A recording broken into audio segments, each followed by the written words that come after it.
Oh, Well, good morning, and welcome to the SELCO's October monthly meeting. It's called a meeting of order at 0740, and the only person that will not be here today is Mr. Matt Beaton, who's already said that he'd be away on business. So with that said, we'll call the meeting to order, and the first actually, the second item on the agenda, the first one's called to order. The second is review and consider approval of bill schedules and warrants. Those are available for personnel to review and sign. While that's going on, we'll go to the third item, which is review and consider approval of the meeting minutes of September 20th, 2022. Do we have any comments or corrections to those meeting minutes? I just had one comment. Peculiar spelled wrong in the description. So peculiar spelling of peculiar. Okay. Pass the test. Okay. Thanks for looking out. Anytime. So we'll get that corrected. And do we have any other comments? And if not, do I have a motion to accept with the correction to peculiar? so moved. Peculiar. Okay, so Move to moved. accept. Second? Second. Second, okay. All in favor? Aye. Aye. Okay, great. We'll move on to the next article, which is review and consider municipal light liens for 2022 pursuant to Mass General Law, Chapter 164, Section 588 to 58 Foxtrot. And I'll turn that over to you, sir. Sure. Yeah, just, I would perhaps consider it an administrative housekeeping item. As you see in the memo here, on October 15th of 1980, so not that long ago, the board adopted these provisions of Chapter 164, and so as part of those provisions, if we were to lien a customer account and transfer that lien to their property as part of the collections process, that is subject to a board vote. So these three addresses listed here in the memo are the ones that have come up through our collections process and are now proceeding to the liens portion of How long does it take before they get a lien? good question. I believe so. They go through several cycles of collections, non-pay. I mean, so you're probably talking. Each situation's different, which is why I somewhat hesitate. But you're talking a year, Yeah. or more. So they have plenty of time to. Yeah, and it depends if they made some payments along the way and then Right. went back. So, it's feasible. It would be multiple years before you enter into a lien. Good, there's only three. Did that chart show the amounts that they owe? Yep, shows, yep. And Yeah, one of them is, just for information, I won't use the street names or whatever, but one's for about $2,300, one's about $600, the other's about $1,500. Yeah. And do we have information or data on how many liens we have altogether?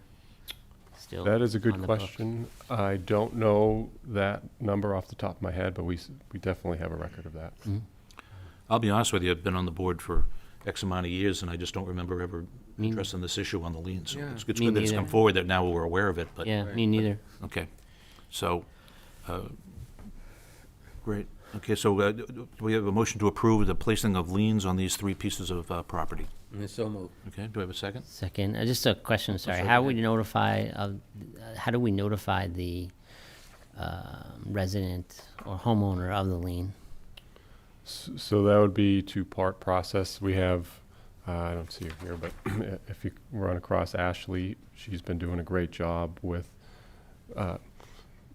trying to avoid at all costs getting to this point. She does a great job working with the customers. And then if we do get here, it's a combination of working with Ashley in trying to establish the payments as well as the treasurer to coordinate with the inclusion of the lien on the municipal billing side. And this has interest being billed against it, and is there any penalties? Is it like the taxes if you don't pay them?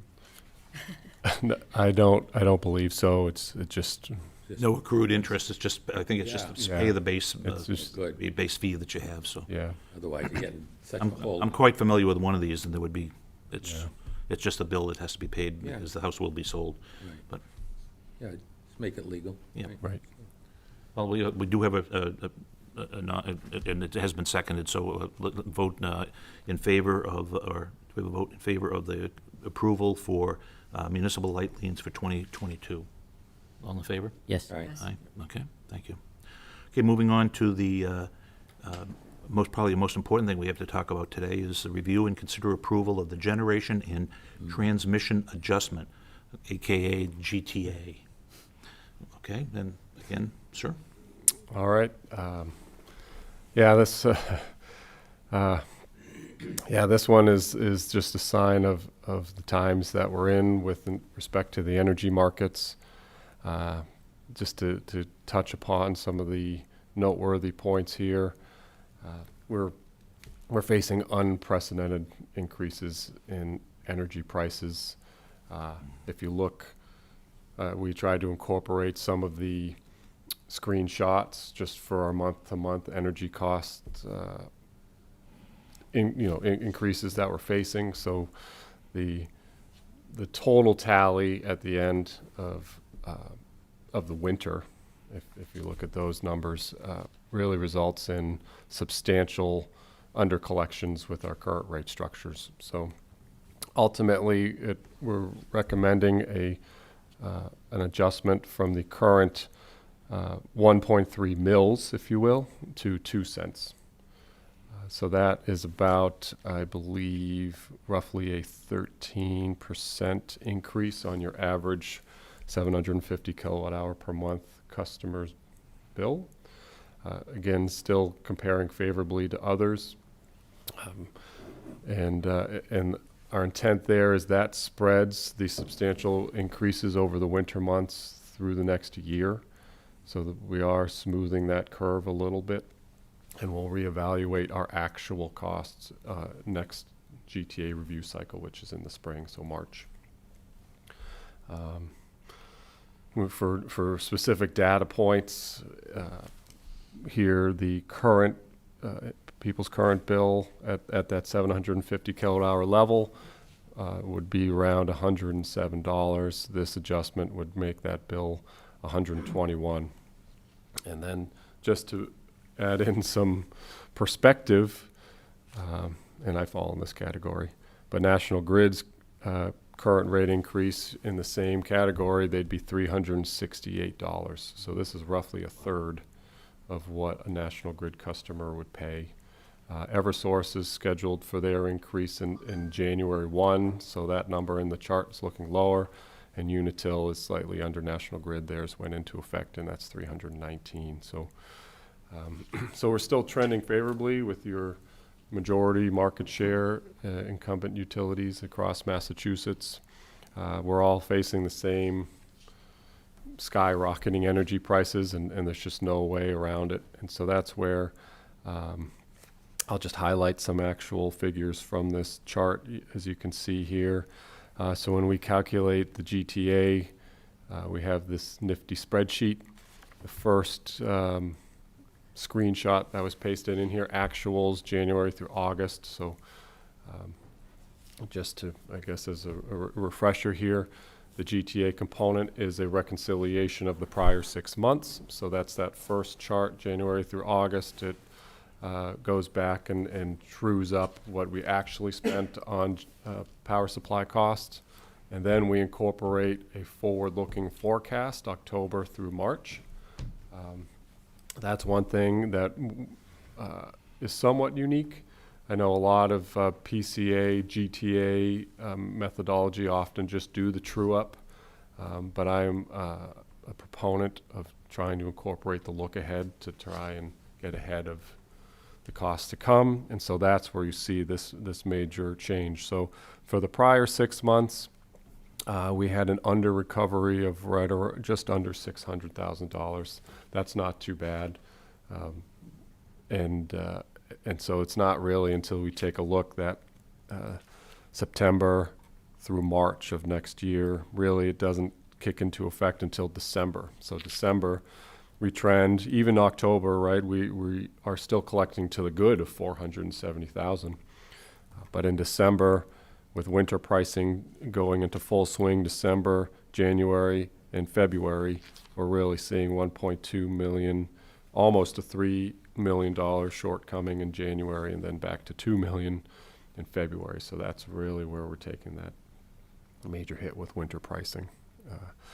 And so the grand total here is a recovery of about 7.7 million. And so that's that 2 cents we're trying to recover over the next year or so. And we'll see where the actuals fall, and we can make those adjustments on our 6-month basis. Well, you know, for the viewing public, just a few months ago, we went and authorized a rate increase of approximately 10%, and it was effective 1 September. But when we did that raise, we had some provisions in there about this was coming down the pike, correct? Can you address that, just that issue? Yes, that's a great point. So that rate increase, so that was discussed in the July meeting when we did that rate analysis. That was through information that we had available through June. And so there was that caveat, if you will, that with the information through June, we did the best forecasting that we could. But again, with world events, and some of the things that I tried to highlight some articles in the GM highlights component, just kind of to indicate what's driving some of these prices. But in that was our best guess at the time of what the cost would be. And so now it's just that continual moving target. And the GTA, like I said, is a true up there. It's a complete pass through. I think that's also important to note that with this, if we over collect, it gets returned. And again, if we under collect, we do our best to smooth that curve so we don't have as many price spikes as you might see in the investor-owned territories. Just for clarity, is this a second increase, or is this in lieu of the first increase? This is a second increase that is just affects the GTA component of the bill. So we have a separate rate schedule. It's not, so there's the base rate increase, which has different stipulations for notice to the customers and everything. This is your power supply component, which is it's a temporary provision that So what's is the more total immediate. that people are gonna be paying extra? I mean, what's the Well, combined percentage? looks like it'll be 23%. We had a 10% increase that went into effect in September, and you're additionally 13% to add on to that, so. Is this 13 on the whole bill, or 13 on, is that the estimate, or 13 on that component? 13 is the estimated increase of your total bill. Okay. Okay, and GTA, we adjust normally twice a year, Right. once in April and I think once in October. So that's not a surprise to us that we'd No. have to make this true up. No. But this is additional information because we buy our power through MWEC, and MWEC's come through that this is what their costs are going to be, and it's a pass through to us. Am I correct in my Yes. evaluation of that? Exactly. And then do we do the math right in that you said it's a 13% increase? Is that on the already 10% increase? So it's really like almost like a 25% increase, or is it a 10 plus 13? It is a 13% on The what you'd be increased. paying as of September. So it's So- more like so a it's slightly 24, 25 23 combined. 23 if you do the numbers, but it's 24.3 13% or of the something. additional 10% that was already Yeah. charged, so it's about 24, 25. Just testing your math, Bob. No, it's good. Yeah, right. Good. That's what I was doing. But, yeah, and now comparatively, like you said, as far as the numbers go, we've already seen it. I think you're going to get into your highlights, but I don't know if you want to discuss just in general the overall thing, because, I mean, it's still a pretty hefty increase that in electric. And then a lot of people don't even have electric heat. They're also going to be facing the oil or gas component of that as well. So that's going to be Yeah, I got gas and that. it's going to be a tough, quite a bit, too. tough winter ahead for most folks. If I may, Yeah. so Yeah. a couple things that we're also working on aside from just a GTA. So the GTA, we opted to have spread this cost out over, in this case, it's actually calculated over 15-month kilowatt hour total.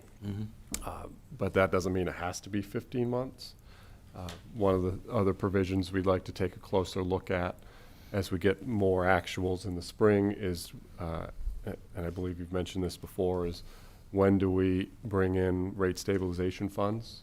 Right. We could do that to offset any future increases. We're also hopefully looking to execute a short-term hedge, perhaps this week. That way we lock in, so as you can see here, October prices are low. So if we can lock in low prices, the October pricing through October, we'll get a known dollar figure. So we kind of take the risk component out, and we can better assess where we're going to be in the fall. So things to consider in our next discussion in the spring is rate stabilization, something to look at, and did we hedge, how'd our hedging do in October to impact more price certainty. What's the 6 months out. long term for the natural gas? It's going to just keep going up? That doesn't look, yeah. That's, the trends are showing there isn't an end in sight. Yeah. That's the one hesitation I have with rate stabilization is I've traditionally used that for temporary price spikes, price spikes that you see an end to. But if there's no end in sight, you don't know, because then you have to replenish those funds at some point. Right. Well, it also shows, in the long term that, electric rates going up, it's not the be-all, end-all, for energy as well, because, if you don't have gas, heat, or you don't have oil, then you're gonna have electric, and you're gonna be paying, so you're not gonna avoid the overall crunch that's gonna come on. And Gonna keep the going. generation of that power that we're paying for right now in New England's about 60 to 70% of it is created by natural gas. Yeah. So they generate the electricity, but you pay an electric bill, but you're really paying for, the use of And gas, right. gas and stuff. So that's why the big push on renewables, plant green and whatnot, and it is what it is right now. Double-edged sword, yeah. Yeah. Who's in charge of the Share the Warmth program, and how ramped up is it? Because there will be more families affected maybe this year than. Yeah, that's a great question. So that's with our trustee marketing folks. That's a great point. That's worthy of, actually, if I might take a quick segue into that. So Share the Warmth. One of the things is, and I'm happy to discuss this at whatever detail you'd like, but that's one of the things we're trying to facilitate with integrated resources. Is power supply is really a two-part process. So the integration of integrated resources is the coordination between demand-side activity and supply-side activity. So here we're discussing the supply side, but at the same time, if we can build participation in our demand-side programs, that's going to lower your bills. So the two is to your point about the ability to market participation in those programs or Share the Warmth funds. So that's the integration of the two supply and demand side components that we're working to create that balance. Now Share the Warmth normally doesn't, the monies don't get issued till what, January, February timeframe? When people, or is it March? We'll get in through March 1st. Through- But we'll start sending monies out. We'll start sending monies out on the first quarter of next year. Okay, and if somebody needs to have but that Share the Warmth is we only provide it for electric power, correct?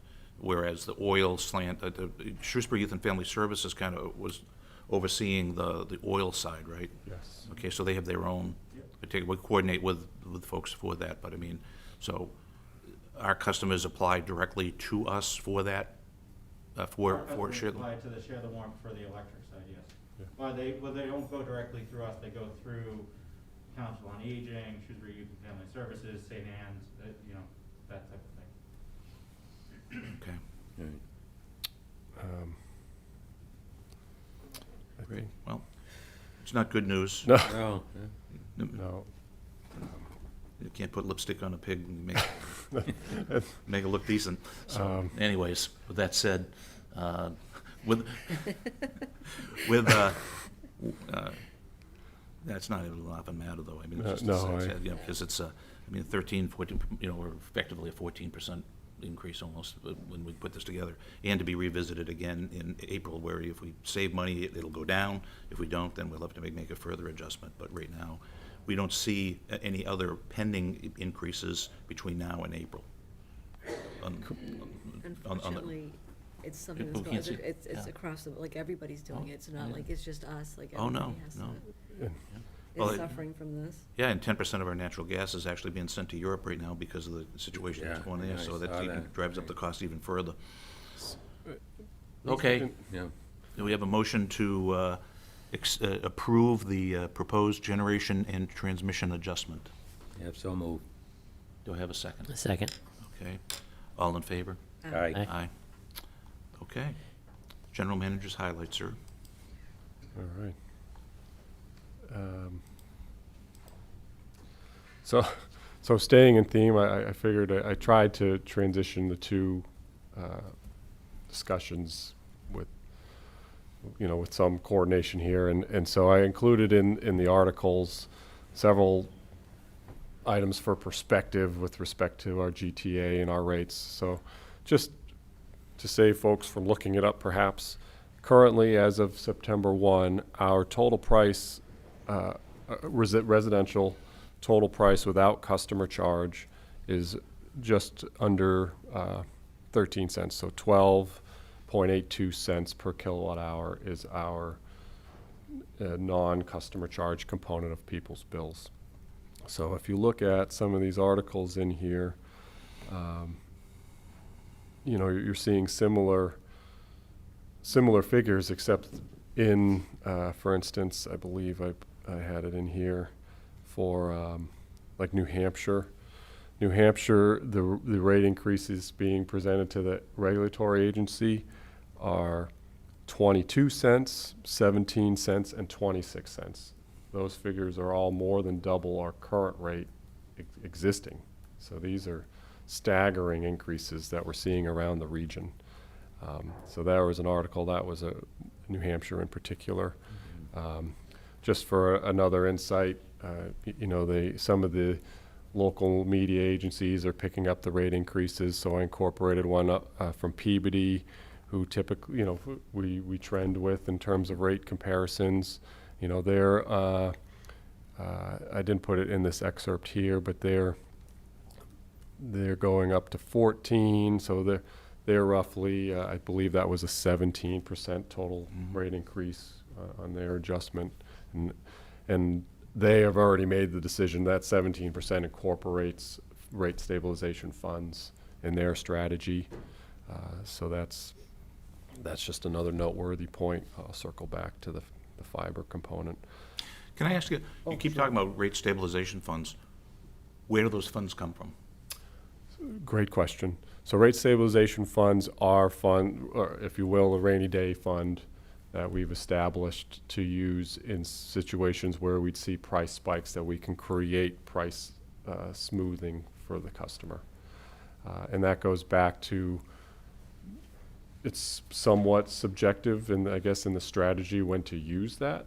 If you see temporary price spikes, for instance, the last, or I'd say the best example that I've used were a number of years ago, forward capacity auction number 8 created a 5-fold increase in capacity, the capacity component of rates. We knew that auction was a temporary thing, and we saw the prices in the subsequent auctions going down, so we implemented rate stabilization funds in order to just smooth that bump. In this particular case, where we're not seeing an end in sight for fuel costs, it's a lot harder to say we could make a temporary price, or I'd say fund and injection now, but that doesn't help us if we don't know where the end is. So, Yeah. But either way, those are funds we have in reserve. Well, I think in the past as well, correct me if I'm wrong, Ralph, part of the money that we generated years ago was when the transmission lines were going to be deregulated, and there was a concern that there would be a spike. And I think we raised rates and that to protect ourselves, and it didn't come to fruition like it did in California, where it Yes. just got smashed. So I think that's also part of that money that we do have in reserve that we could use should we get in extremis here through the winter.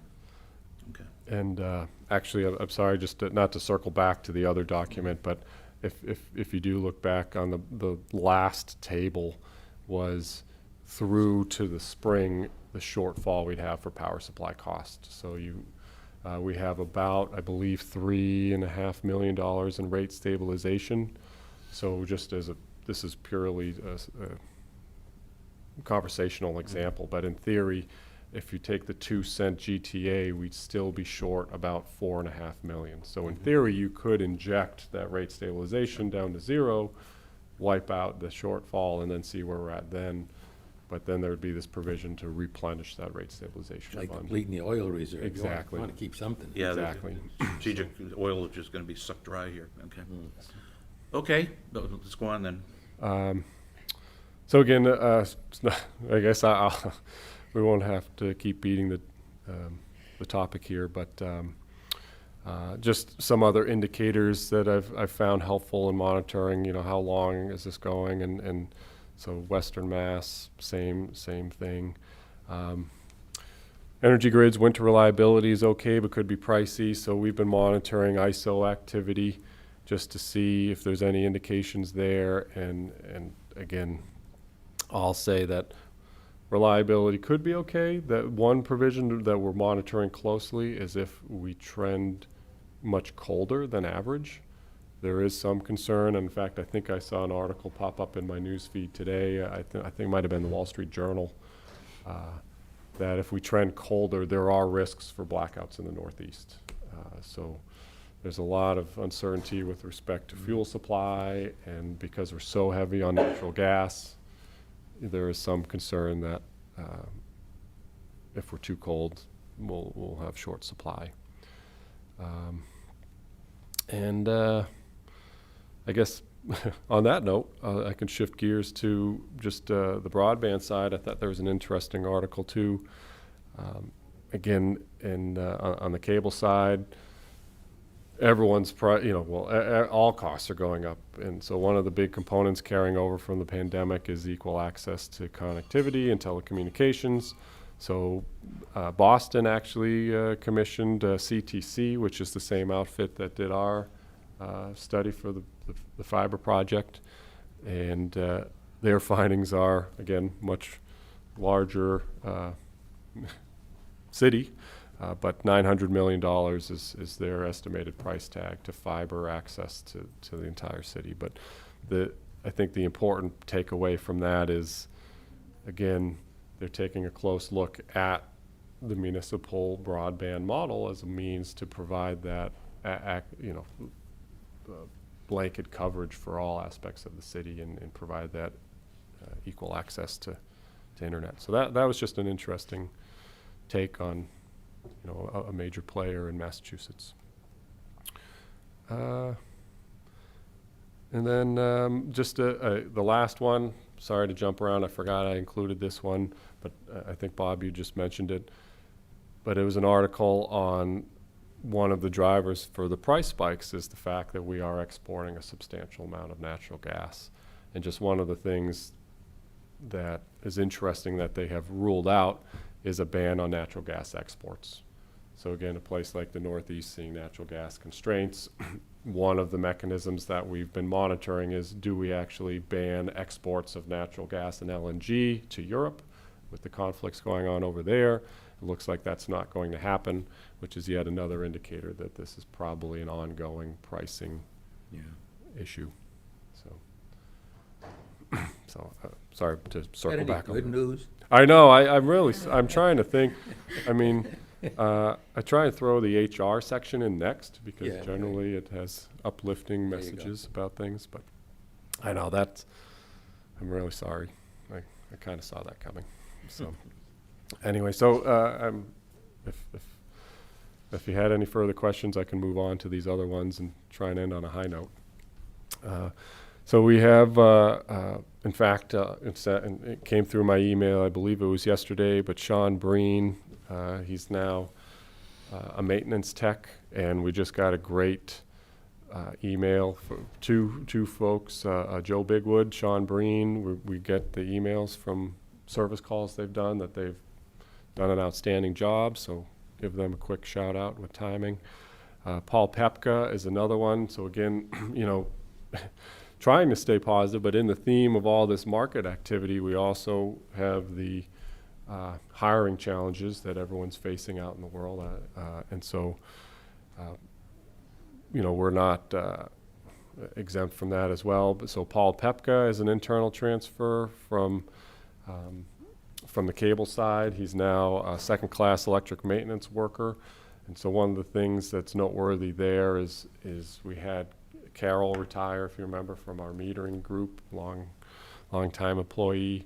So what we've done is, the role of metering is evolving. And I'm sorry not to get too long-winded on this one, but as we implement AMI, as we shift from the progression of walking to everyone's homes to driving by people's homes to now we click a button and we'll get all the readouts.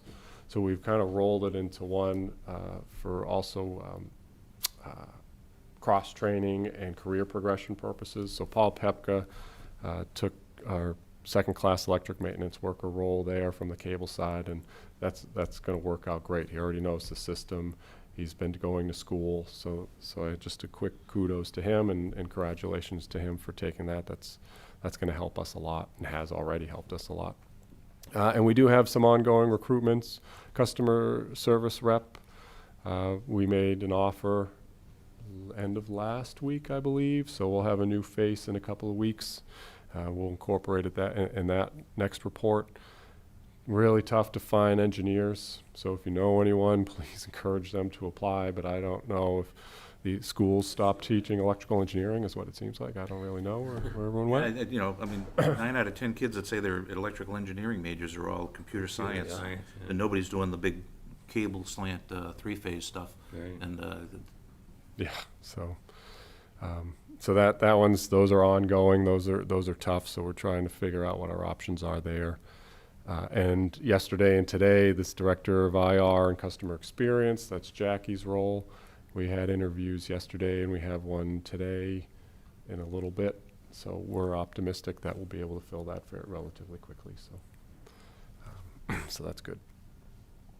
And then it reminds me, I saw something online, some question of, do we have 24/7 help desk coverage?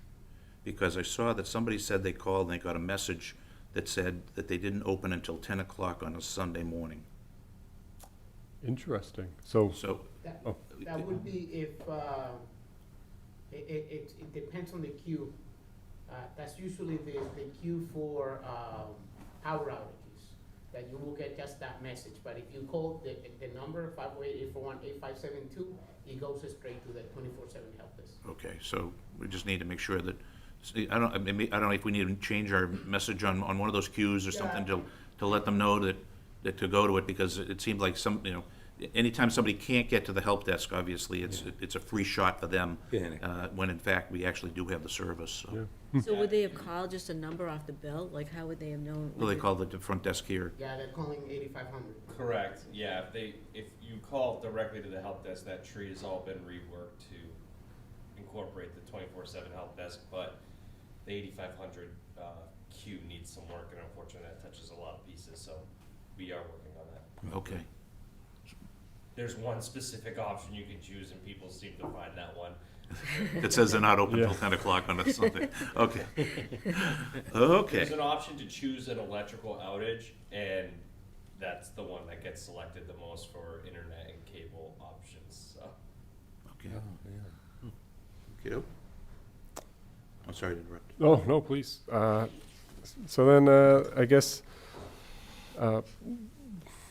on this theme of electric ops and different GIS updates, so we are continuing work. I mean, Scotty and his team do an awesome job day in and day out.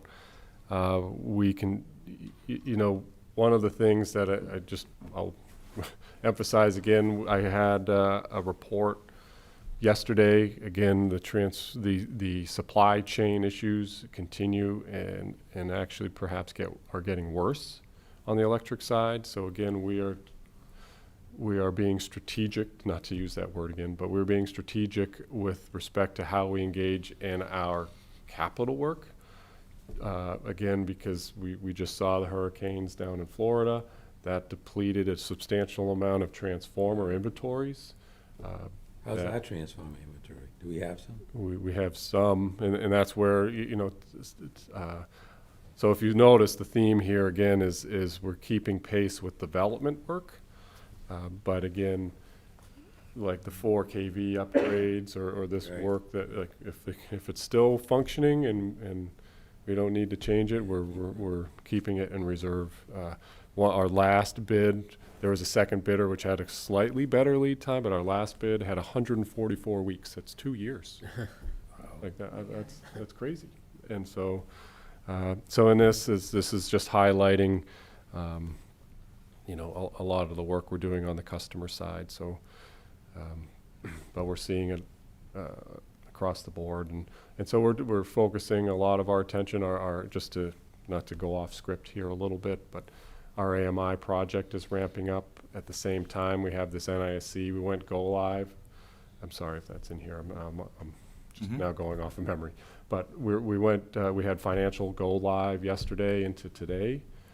So that's a big step in the right direction with financials. So we'll be able to start running better reports as we enter into the end of the year. And then with that, our next phase of that with an anticipated go live date with some of these operational components is May 1st of next year. One of the big feeds into the operational side is AMI. So we're looking to, again, supply chain issues with meters, the collectors, and so what we're trying to do is at least get a pilot area created so we can create that interface with NISC and then add to meters into 2024. So that's some of that other work that doesn't deplete transformer reserves or other inventory we need for storm response. So that's... You gonna have any pushback from someone who'll say, I don't want a meter that's gonna monitor my usage and all? Have you got anything like that? Any pushback on that? Not yet. Not yet. Not yet, yeah. Not yet. Kind of wonder. But that's typically inevitable. Sometimes it happens. So that's... Okay. Can you just update us on the progression on the fiber to home? I saw we were at 40%, and I think that's actually a pretty good shift, and I think we've been stepping it up somehow. Yeah. So just want a quick update on that. Yeah, sure. That's a great segue into this one. So, Joel is here. He could, not to speak for him, but I'll cover that question. We're about 40. The table, I personally like this table that we include. You can see a percentage on fiber by node. We are wrapping up, and he can quality check my statements, but we're wrapping up our 2 contractors in phase 1. If you recall, it was the bid that had the bankruptcy. So we're wrapping that up. That's been really good. We just started our newest bid, bid number 7. Not that it matters the number, but that's our phase 2 first launch into the phase 2 component. If you remind me, that's not one of these current contractors. DMARC, I believe, DMARC is the contractor there. So we have yet another new contractor in that has new resources. One of the things, or I should say, one of the points of feedback that the existing contractors in phase 1 gave us is they have so much work in phase 1 that they're wrapping up that they didn't want to bid too early into phase 2. So we're optimistic that hopefully as we issue subsequent bids for phase 2, we'll be able to continue the the momentum, if you will, with the installs. We also have on hand 2, and this has been another big facilitator. We have 2, if you will, civil type contractors. So Joel and his team and Gordon have done a great job of staying ahead of the fiber install crews. So what we do is we send out the survey crews and the civil crews. They go through in all these underground areas. They identify potential collapsed pipes, obstructed pipes and whatnot. We send in the civil crews. They clear it first, and that way when the install time comes, they just go in and there's no delay. Yeah, because it would seem like during the winter, it would be, especially if you have leakage or those underground pipes get frozen and you can't put the fiber through, so if we can get ahead of that positively. Yeah, that's correct. We're trying to focus on the underground sections at the moment.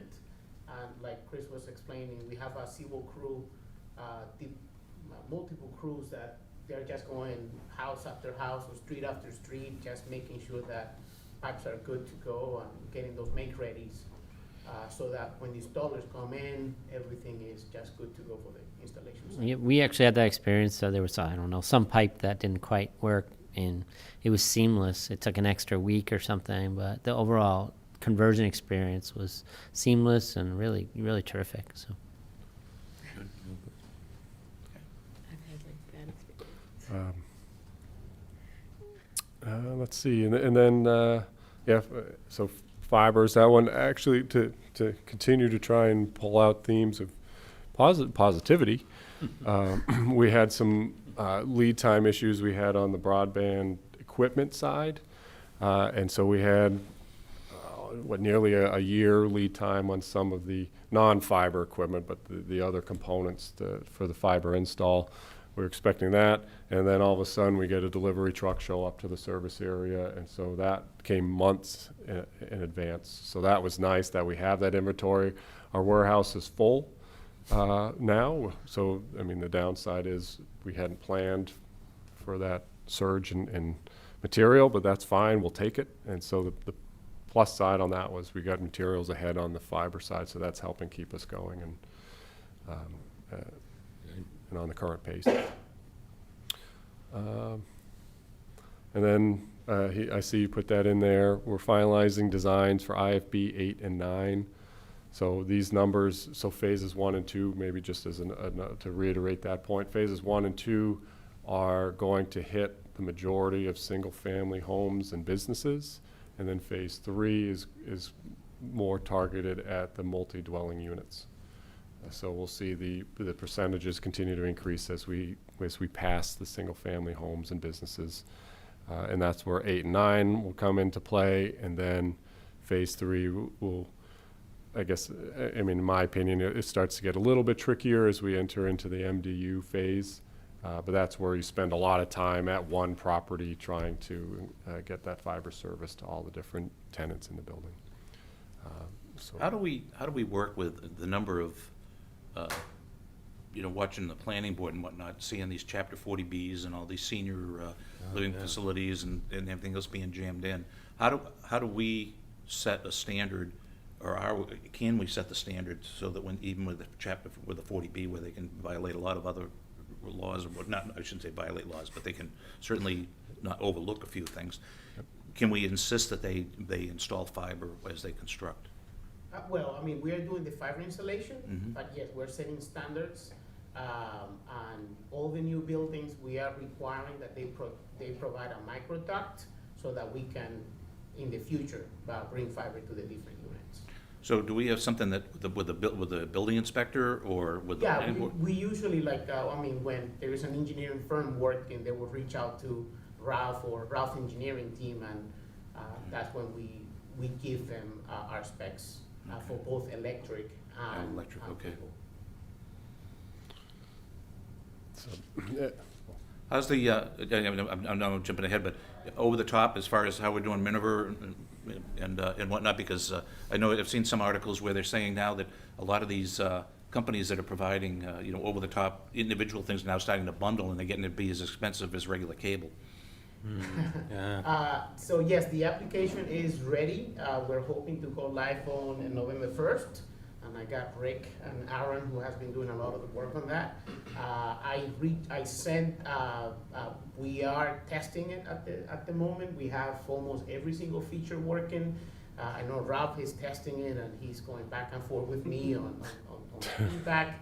And I reach out to all the SELCO employees that live in town, as I would like to hear their feedback, and I like to hear their experience. But so far, we are ready to launch, so November 1st. So that was the email we got last week that's inviting us to click on a link and Yeah. do that, and we looked at it and moved on our emails. So now we got homework to do, go back. Go back and look at it again. Because otherwise we have no one else to blame if there's a fault because we didn't Right, exactly. check it But there ourselves. is legitimate homework. If you click that link, you're gonna have to fill out some, Yeah, I saw, I actually did, it's a trap. yeah, So good. I think that'll be a really nice step in the right direction again, is to keep on pace with the fiber system.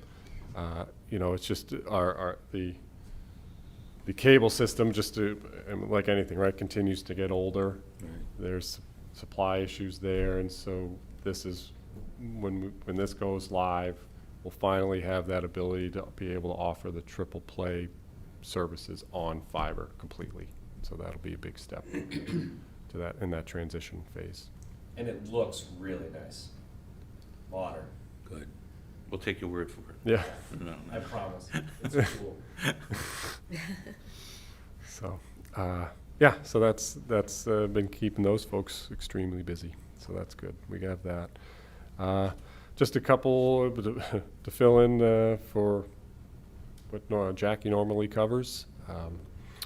So on the advocacy and outreach front, I mean, we had the Spirit of Shrewsbury, you know, I just noticed that. But Spirit of Shrewsbury, again, perennial favorite, so nothing totally noteworthy that I heard about there. But again, I think it's been really good. The one thing I wanted to mention with that is, as we have new faces, you know, we have relatively new CSRs and folks that were hired in the last 2 years that have never, these events weren't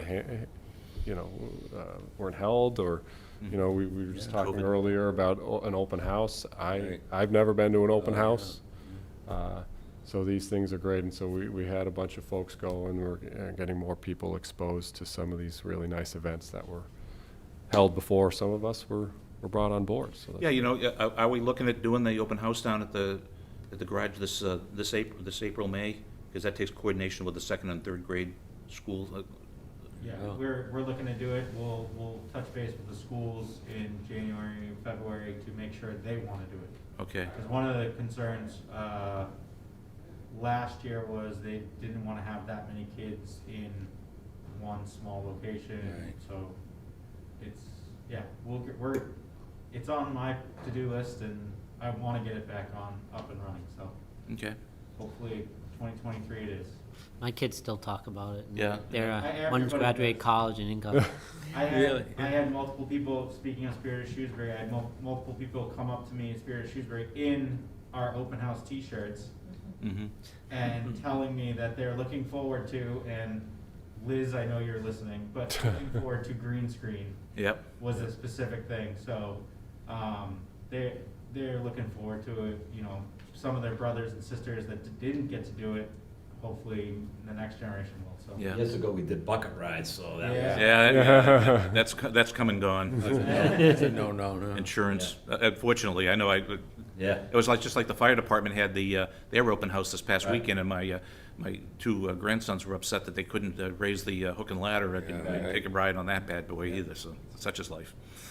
Did you hand out hooks and put like a donut at the top and have the kids climb? And we still have the bikes the kids like riding up in the garage. I don't know if you've seen them. Yeah, making, But, yeah. generating electricity. Take the light up, yeah, Yeah. and everything, but yeah. Nice.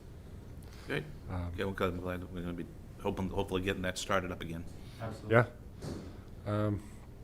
So that's that. Next Zero, again, we had the annual meeting. Just not to, in the interest of time here, I see I've been kind of covering all these in detail, but Next Zero, that's a big one. To just dovetail in with this GTA Next Zero is that demand side component. We've had I'd say a nice, a good seat at the table there to help shape that program with several other folks. And so that's, again, another component to this whole energy situation that perhaps isn't going away anytime soon. So that's a big program for us. The annual meeting was encouraging. And again, we're happy to bring forward any feedback folks have, but one of our missions is to continue to grow that program and be a real service to folks to help manage the energy costs and, you know, and promote this to technologies that we're looking to help further in the future. We did that, and so I think those are the real big talking points. Any of the board members have any questions for the general manager or staff?